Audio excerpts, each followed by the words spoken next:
Assalamualaikum warahmatullahi wabarakatuh. Waalaikumsalam warahmatullahi wabarakatuh. Selamat pagi anak-anak. Pagi Pak. Apa kabarnya hari ini? Alhamdulillah baik. Nah, mungkin sebelum kita masuk di materi pembelajaran yang akan Bapak bawakan pada kesempatan pagi hari ini, mungkin ada kalanya saya persilakan dulu untuk temannya memimpin teman-teman yang lain untuk berdoa. Mungkin dibantu dulu. Oke, sebelum belajar mari kita berdoa bersama-sama. Doa dimulai.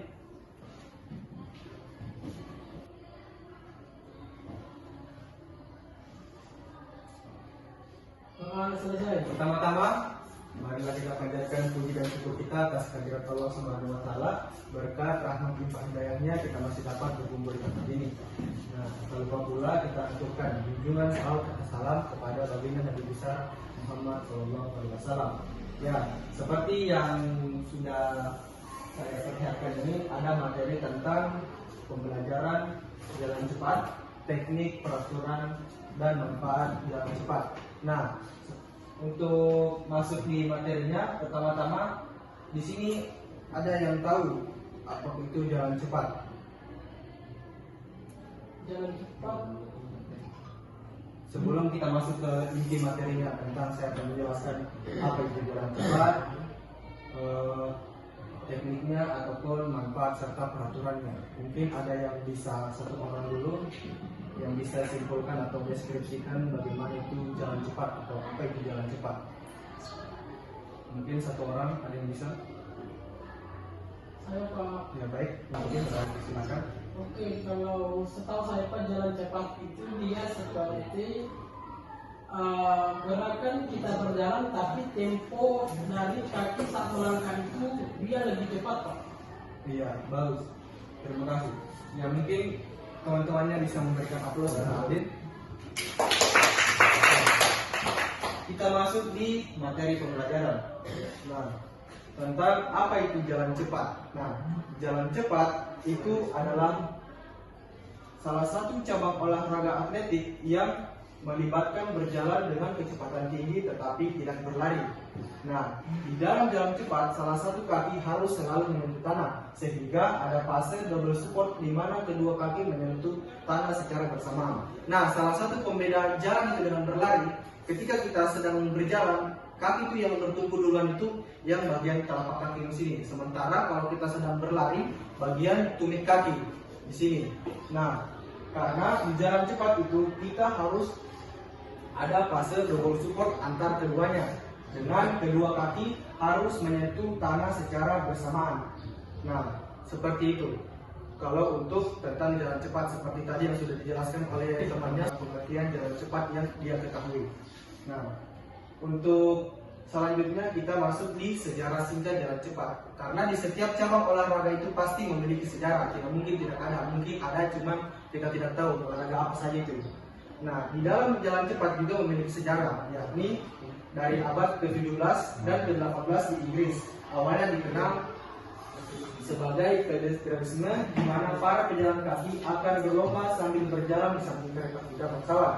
Seringkali untuk taruhan, olahraga ini semakin populer dan diperkenalkan di Amerika pada akhir abad ke-19 dan menjadi olahraga olimpiade pada tahun 1912 untuk nomor 10 kilo dan nomor pertandingan seperti 20 kilo, 50 kilo seiring perkembangan zaman. Nah, di jalan cepat juga itu seperti yang sudah dilihat saja pada layar, dikembangkan pada abad ke-17 dan ke-18 di Inggris. Awalnya itu dikenal sebagai pedestrianisme yang dimana pejalan kaki berlomba-lomba di samping kereta kuda bangsawan. Seringkali ini digunakan sebagai taruhan. Nah, cuman olahraga ini dikembangkan di Amerika Serikat pada abad ke-19. Nah, untuk selanjutnya itu kita masuk ke teknik dasar jalan cepat atau sikap awalan. Nah, sebelum kita masuk di teknik dasar, mungkin di sini ada yang pernah melakukan jalan cepat sehari-hari atau mengetahui tentang teknik-tekniknya tentang jalan cepat. Sering Pak kita lakukan kadang malam-malam. Kadang malam-malam karena apa itu melakukan jalan cepat? Takut Pak. Ketakutan. Lari itu kalau saya Pak biasanya jalan pagi saya melakukan jalan cepat karena dia bisa mempercepat aliran darah Iya. dibandingkan dengan jalan santai. Iya betul sekali, karena sebenarnya itu memang jalan cepat itu sangat bermanfaat memang untuk bagi tubuh. Iya, Pak. Nah, di dalam teknik dasar untuk jalan cepat itu ada namanya sikap awalan atau posisi awalan start. Nah, yang dimana teknik awalan dalam jalan cepat itu sangat krusial untuk memulai perlombaan yang efisien dan menghindari pelanggaran. Nah, yang dimana posisi awal atlet itu berdiri di belakang garis start. Nah, misalkan di sini ada garis startnya. Nah, kaki kiri biasanya ditempatkan di depan, siap untuk melangkah, sementara kaki kanan di belakang sebagai penopang. Nah, misalkan seperti ini. Kaki kiri kita sudah ada berada di depan, sementara kaki kanan berada di belakang sebagai penopang badan. Untuk selanjutnya, tumpukan berat badan bertumpu pada kaki depan dengan tubuh sedikit condong ke depan. Hal ini mempersiapkan tubuh untuk momentum ke depan saat aba-aba mulai diberikan. Nah, pada saat aba-aba mulai diberikan oleh wasit atau orang yang pimpin, usahakan itu posisi badan kita pada saat melakukan jalan cepat itu harus bertumpu pada kaki depan karena mempersiapkan tubuh untuk momentum ketika aba-aba sudah dimulai. Nah, selanjutnya itu ada namanya dorongan dan ayunan. Nah, pada saat aba-aba yang diberikan oleh wasit, kaki belakang didorong kuat ke depan secara bersamaan dengan ayunan lengan yang bergantian. Lengan diayunkan dari siku tidak terlalu tinggi dan sejajar dengan bahu. Nah, pada saat wasit sudah menyebutkan mulai atau sudah kita berjalan, usahakan itu ketika kaki sudah siap untuk berjalan, usahakan kaki di belakang itu harus dimajukan secara bersamaan dengan ayunan tangan. Nah, usahakan itu lengan diayunkan dari siku tidak terlalu tinggi, Misalkan seperti ini, tidak terlalu tinggi, sejajar dengan bahu. Nah, pada saat dilekukan siku kita itu usahakan dengan melakukan 90 derajat. Jadi harus seirama antara kaki dan tangan, misalkan seperti ini. Nah, tetapi secara cepat kalau jalan cepat. Nah, kita masuk di selanjutnya. Teknik posisi badan dan angkat kaki. Yang pertama itu posisi badan yang ideal. Nah, tubuh tegak namun rileks, pandangan lurus ke depan untuk menjaga keseimbangan. Nah, pada saat kita melakukan jalan cepat, usahakan itu pandangan kita ke depan, tubuh rileks dan juga tegak, tapi jangan terlalu tegang. Bahu harus rileks, tidak tegang, dan siku dibentuk secara 90 derajat seperti yang saya bilang tadi. Siku itu harus 90 derajat sejajar dengan bahu. Nah, selanjutnya itu ada gerakan kaki yang benar. Kaki melangkah lurus ke depan, tumit harus menyentuh tangan terlebih dahulu. Seperti tadi yang saya bilang, pembedaannya lari dan juga berjalan itu usahakan kalau pada saat kita berjalan itu tumit duluan yang menyentuh tangan, karena lutut kaki harus lurus sempurna saat menampak, karena untuk memastikan kontak. Nah, seperti itu dari gerakan kaki yang benar. Di selanjutnya itu ayunan pinggul yang efektif. Gerakan pinggul harus seimbang, naik turun berlawanan dengan ayunan lengan yang membuat lengan ke depan. Seperti itu tadi gerakannya. Nah, dari penjelasan ini mungkin masih ada yang kurang dipahami atau ada yang mau ditanyakan sebelum saya lanjut ke slide selanjutnya. Baik, untuk saudara Khairul apa? Tidak bisa dikatakan jalan cepat itu Pak, bagaimana gerakannya? Yang tidak dikatakan jalan cepat Ya, siku ya Pak, ada yang dikatakan siku tidak disebut. ya, kalau tidak bisa dikatakan sahnya mungkin itu atau tidak. Nah, karena kalau kita pada saat berjalan cepat itu kan juga ada dinamakan teknik dasar atau peraturan. Nah, kalau saat kita berjalan cepat itu kan juga itu hampir mirip berjalan dengan berlari, tapi berjalan cepat. Cuman kalau pada saat kita berlari, usahakan itu kalau pada saat kita berjalan itu usahakan itu telapak kaki kita yang menyentuh duluan tanah, bukan sikut.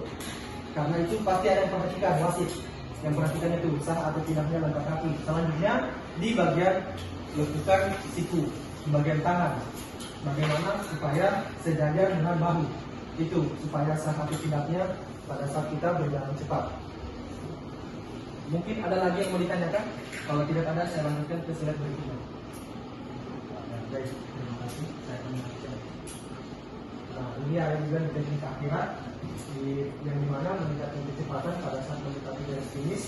Kecepatan harus dilakukan secara bertahap untuk mencapai waktu yang terbaik. Nah, pada saat kita sudah berjalan, usahakan itu kecepatan kita harus dipercepat lagi, tetapi jangan berlari karena itu sudah diperhatikan oleh wasit. Bagaimana kita berjalan cepat dan berlari bagaimana. Selanjutnya itu jangan langsung berhenti tepat di garis finish, tetapi terus berjalan minimal 5 meter setelah garis untuk menjaga momentum dan keamanan. Nah, pada saat kita sudah di depan garis finish untuk melewatinya, usahakan itu jangan kita langsung berhenti karena jangan sampai mendapat menimbulkan cedera kalau kita pada saat berjalan cepat tapi tidak berhenti langsung berhenti satu kali. Harus berjalan minimal 5 meter setelah melewati garis finish seperti itu. Nah, ini juga ada peraturannya di jalan cepat, karena di jalan cepat juga itu pasti memiliki peraturan supaya sah atau tidaknya itu jalan cepat diperhatikan juga dari sini. Nah, itu yang pertama, peraturannya yang dilakukan seperti yang tadi ditanyakan oleh Saudara. Salah satu kaki harus selalu menyentuh tanah. Yang kedua, kaki lurus atau pelurusan lutut. Kaki penopang yang baru saja menyentuh tanah harus lurus sempurna pada lutut saat berjalan posisi vertikal. Seperti itu, atau posisi menghadap depan. Pelanggaran ini disebut kehilangan kontak. Yang selanjutnya ada namanya sistem penilaian. Pelanggaran teknik dapat menyebabkan peringatan dari juri. Yang tadi di bagian teknik itu kalau misalkan ada salah satunya yang tidak sesuai, pasti akan diperhatikan oleh juri atau diberikan peringatan. Seperti itu. 3 kali pelanggaran akan berujung pada diskualifikasi. Penilaian sebelumnya dilakukan oleh pengamat atau juri pada saat dengan tanpa bantuan teknologi. Itu fair, langsung dari juri yang langsung melihat. Di selanjutnya kita masuk di manfaat. Itu yang tadi Saudara Herman tanyakan tentang manfaat jalan cepat. Ini ada beberapa manfaat di jalan cepat, yakni yang pertama meningkatkan kesehatan kardiovaskuler, yang kedua manajemen berat badan, yang ketiga kekuatan tulang dan otot, dan yang keempat kesejahteraan mental. Nah, masuk di yang pertama, kesehatan kardiovaskular, yang dimana meningkatkan kesehatan jantung dan pembuluh darah, menurunkan tekanan darah dan mengurangi kolesterol. Selanjutnya di manajemen berat badan atau membakar kalori lebih banyak dibandingkan jalan biasa. Nah, perbedaannya jalan biasa dengan jalan cepat itu di sini juga, karena di jalan cepat juga itu ada manfaatnya di bagian membakar kalori lebih banyak dibandingkan jalan biasa. Itu salah satu manfaat juga jalan cepat. Mungkin bagus untuk tubuh karena itu membakar kalori, salah satu tujuan yang bermanfaatnya. Yang ketiga itu kekuatan tulang dan otot, menguatkan tulang terutama di kaki dan pinggul. Kita membangun otot-otot inti, meningkatkan keseimbangan dan koordinasi tubuh. Untuk manfaat yang terakhir yakni kesejahteraan mental. Di jalan cepat juga meningkatkan kesejahteraan mental, tetapi suasana hati, mengurangi stres, memperbaiki kualitas tidur, dan memperkuat sistem kekebalan tubuh. Nah, itu tadi manfaat-manfaat dari jalan cepat yang saya berikan kepada kalian. Selanjutnya, apakah ada yang menanyakan tentang manfaat di sini? Apakah mungkin ada yang kurang dipahami? Ya, baik, saya persilakan.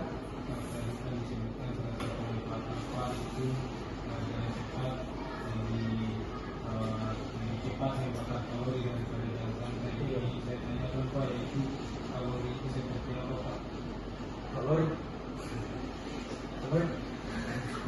Oh, ya baik.